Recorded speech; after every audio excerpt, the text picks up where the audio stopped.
জান্নাতীরা যখন জান্নাতে ঢুকবে আল্লাহ তাআলা প্রশ্ন করবেন, ও জান্নাতীরা, এই কোরআনে যত নাজ নেয়ামতের বর্ণনা দিয়েছিলাম তার সবগুলো কি তোমরা পাই টু পাই বুঝে পেয়েছো? জান্নাতীরা বলবে পেয়েছি। হঠাৎ এক জান্নাতি হাত তুলে বলবে, আল্লাহ একটা জিনিস তো পাই নাই। সবাই বলে পাইছি, তুমি পাও নাই। কি পাও নাই? কয় আমনেরই তো পাই নাই। সব দেখলাম, সব খাইলাম, সব দেখলাম, কিন্তু আপনারা তো দেখলাম না। আল্লাহ তাআলা তখন বিশাল জান্নাতের এক কনফারেন্স রুমে সবাইকে বসিয়ে আল্লাহর দিদার মানুষকে দেখাবেন। আল্লাহ তাআলা তার গোপন সৌন্দর্যকে সেদিন জান্নাতীদের সামনে প্রকাশ করে দেবেন।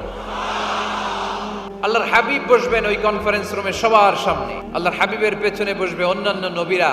ওই জান্নাতের কনফারেন্স রুমে আমরাও যেন বসার জায়গায় পাই, আল্লাহ তুমি তৌফিক দিয়ে দিও। আল্লাহ তাআলা অনেকগুলো নূরের পর্দার পেছন থেকে নূরের ঝলকানি মারবেন। আল্লাহ তাআলা সৌন্দর্যের বা নূরের ঝলকানির এক আলোকচ্ছটা জান্নাতীদের সামনে তুলে ধরবেন এক মুহূর্তের জন্য। কয় মুহূর্ত? আলোকচ্ছটা দিয়েই আবার নাই, আবার সরাই